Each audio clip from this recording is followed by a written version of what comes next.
Meghan Markle has faced backlash for her as-ever Christmas collection promo. It's been described as beige and depressing. That's a bit harsh, Kinsey, no?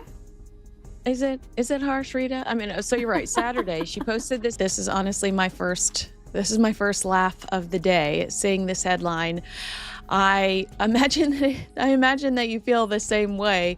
Here is the headline that dropped into my inbox this morning. It says, "Lonely Meghan Markle to launch major charm offensive for Christmas." Personally, I think offensive is an appropriate word there because I find this entire headline. Meghan in Montecito for a magical holiday celebration. Together, friends and family deck the halls. Create holiday feasts. Crafted $64 candles, fancy websites, Montecito dreams, and yet all of it crumbled in a blink. Meghan Markle's luxury fantasy just took a royal nosedive. Her dream to rule the high-end lifestyle world shattered overnight, and now whispers say she's convinced someone's sabotaging her, though no one else can see it.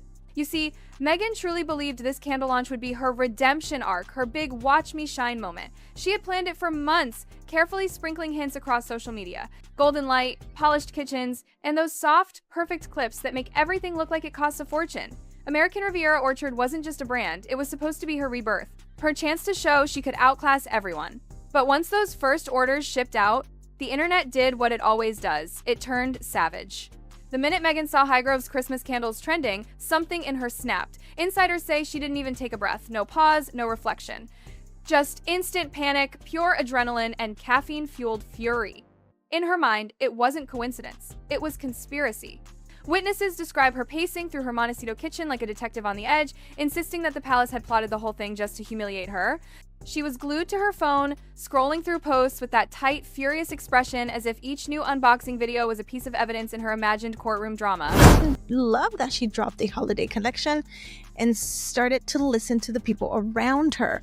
But every new sale, every glowing review of those royal candles made her even more convinced she was being attacked. Why now? Why candles? Why right after my launch? She demanded over and over. But no one had an answer because there wasn't one. Except the obvious truth she refused to accept. Highgrove releases its holiday collection every single year, same season, same timing, same tradition, long before Meghan ever dipped her toes into the lifestyle game. The royal brand's releases are clockwork, meant to spread goodwill, not shade, but try telling that to Meghan. Anyone brave enough to suggest coincidence was reportedly silenced by that infamous Markle glare, the one that says, "Don't even finish that sentence." In Meghan's world, business isn't just competition, it's personal betrayal. The idea that the royals weren't obsessing over her? Impossible. And as 2025 loomed, she swore she wouldn't let negativity define her new year. Yet, those around her whispered the truth. She wasn't surrounded by negativity. She was creating it. Instead of quietly fixing what went wrong, Meghan doubled down. The palace wasn't competition, it was her enemy. Montecito turned into a war room. While her glossy $64 candles flickered under pressure, the harsh truth stood clear. Hype can get you trending, but heritage gets you paid. Her brand, American Riviera Orchard, launched with the energy of a celebrity parade. Glossy photos, curated baskets, influencers pretending to be shocked. It was all sparkle and aesthetic, but behind the glamour, the cracks were showing. Highgrove, on the other hand, didn't make noise. No dramatic countdowns, no moody teasers, just calm, consistent quality. It's revealed that this festive period will see Meghan Markle launch a major charm offensive as the Sussex. And within days, their products flew off shelves. People weren't buying candles, they were buying legacy. Meghan, however, thought she could rewrite luxury overnight. She equated viral buzz with loyalty and pretty packaging with prestige.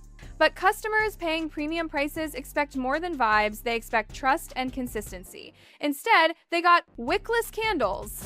And that missing wick became the symbol of her entire brand. Beautiful, but empty. Inside Montecito, chaos reigned. Staff whispered it felt like living in a reality show finale. Meghan wasn't reacting, she was detonating. The moment Highgrove's collection went viral, her house turned into crisis headquarters. Doors slammed, footsteps echoed, her voice rang through the halls. Assistants ran back and forth, trying to keep up with her calls, sometimes 3 in an hour, all circling the same desperate question, who did this to me? But deep down, everyone knew it wasn't sabotage. It was mismanagement. She didn't want explanations, she wanted validation. Anyone who dared mention coincidence was cut off mid-sentence. Logic wasn't welcome, only loyalty. Insiders said her team resorted to survival tactics, smile, nod, avoid eye contact, and pray she'd turn her fury elsewhere. They weren't employees anymore, they were emotional shields. As memes of wickless candles flooded the internet, the royal brand just kept thriving. Restocks, waitlists, glowing reviews. They said Meghan has been meticulously curating gift packages filled with a selection of all of her favorite things and, of course, plenty of her jam. Meanwhile, Meghan's customers were still struggling to reach support because her website links kept crashing. Some joked the packaging survived shipping better than the actual product. Retail analysts didn't hold back. They called it a textbook case of ambition outpacing execution. Meghan tried to leapfrog the grind, skipping quality control, rushing to luxury without the foundation. But luxury isn't an aesthetic. It's trust, reliability, and years of reputation, and that's where her dream began to crumble. Behind the scenes, horror stories piled up, jam jars arriving with off textures, wine launches delayed by basic licensing errors, product descriptions that didn't match reality.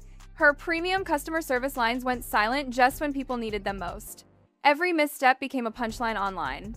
By contrast, Highgrove moved like a well-oiled machine, tested products, clear service, zero drama. It wasn't flashy, but it worked. And in the luxury world, that's all that matters.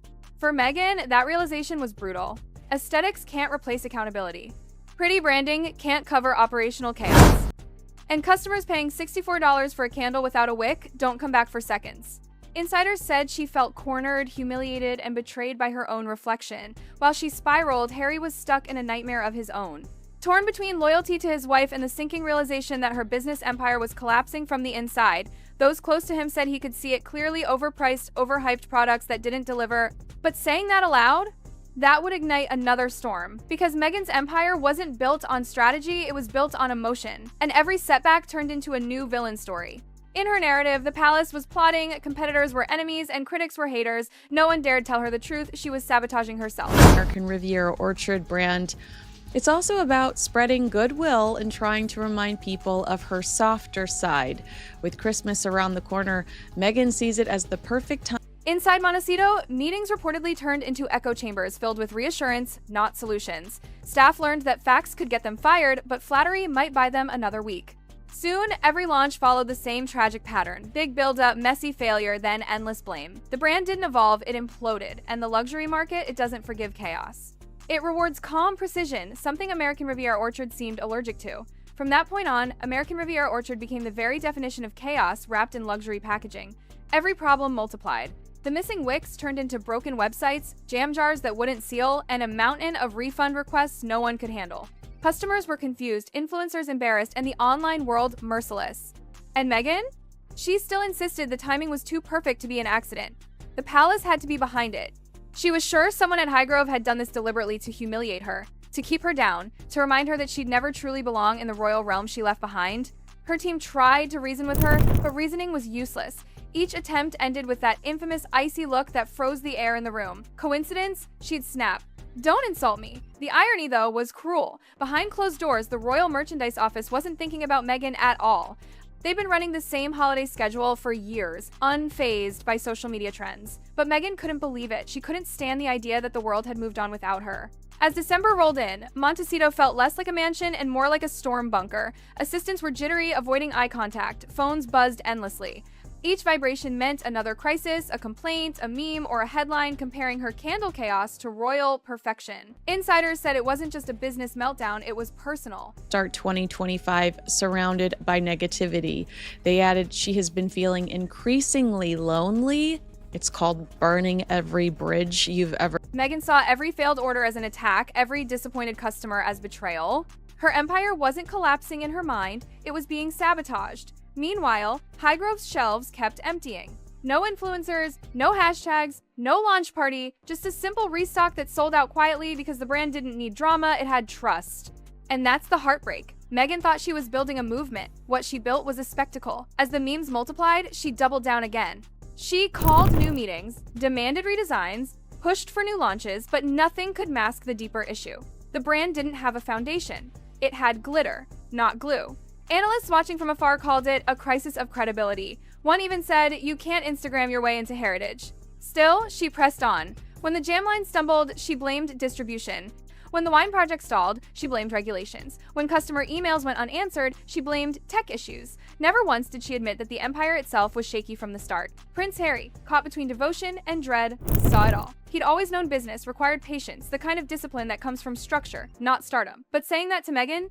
Impossible. Every gentle suggestion sounded like betrayal, so he stayed silent even as their shared dream slowly turned into her personal obsession. Inside the brand, fear replaced creativity. Employees whispered that constructive criticism was career suicide. Meetings became performances, everyone agreeing, no one daring to tell the truth. It's not about fixing, one insider said. It's about surviving the mood of the day. Luxury buyers, though, don't buy moods. They buy reliability. They want something timeless, not trending. And as refunds stacked up, a new kind of silence grew louder. Hollywood's silence. The same A-listers who once flaunted her baskets on Instagram started to quietly distance themselves. No more gift posts, no more name drops. The whispers were brutal, too much drama, too unpredictable. In a world built on image, even her closest allies were choosing distance over loyalty. Then came the final straw. Meghan's big December 3rd Netflix release, her chance to restore the brand's shine, collided head-on with Catherine's annual Christmas special at Westminster Abbey. Every publicist in LA reportedly winced. The Royal Christmas Concert is sacred TV real estate, a guaranteed global spotlight. Launching near it wasn't strategy, it was suicide. Netflix executives, who'd invested millions and hoped for a polished, drama-free rollout, suddenly found themselves forced into damage control. Marketing plans shifted overnight. Meghan's project, instead of glowing in its own light, drowned under the royal spotlight she thought she'd outgrown. But again, the narrative from Montecito was the same: sabotage. She told her circle that the timing was no coincidence, that someone had deliberately scheduled Catherine's event to clash with her release. Industry insiders rolled their eyes. You don't need enemies when your calendar is your own worst enemy, one joked. Behind the glamour shots and filtered posts, exhaustion set in. Staff described the household as emotionally drained, everyone walking on eggshells, unsure whether to speak or stay invisible. Even Harry looked worn down, caught between love and reality. Because the truth was undeniable. American Riviera Orchard wasn't failing because of outsiders. It was failing because it had no roots. Luxury isn't built on hashtags. It's built on years of consistency, of quietly proving yourself. Meghan had passion, but passion without patience is chaos. By mid-December, Highgrove's festive stock was sold out in multiple regions. Meghan's online store, meanwhile, was flooded with return requests and complaints about incomplete orders. Some customers couldn't even reach support because the links looped back to the homepage. One insider said it best. She built a castle out of candles and forgot to check if they had wicks. The whole saga became a cautionary tale across the industry. Retail blogs picked it apart. Business analysts used it as an example of celebrity vanity branding gone wrong. And for Meghan, every article felt like another dagger. But what hurt most wasn't the failure, it was being ignored. The palace didn't comment, Highgrove didn't react, and Catherine didn't respond. The silence screamed louder than criticism ever could. In that silence, Meghan realized she wasn't the center of their world, she was just a headline that had run its course. Still, she refused to admit defeat. Sources say she's already planning her next relaunch, convinced she can turn things around. But her inner circle fears it'll just be another round of the same cycle: excitement, chaos, denial. Either way, the message is written in flickering light. In the world of luxury, drama doesn't sell, dependability does, and no amount of Instagram glow can outshine the steady flame of legacy.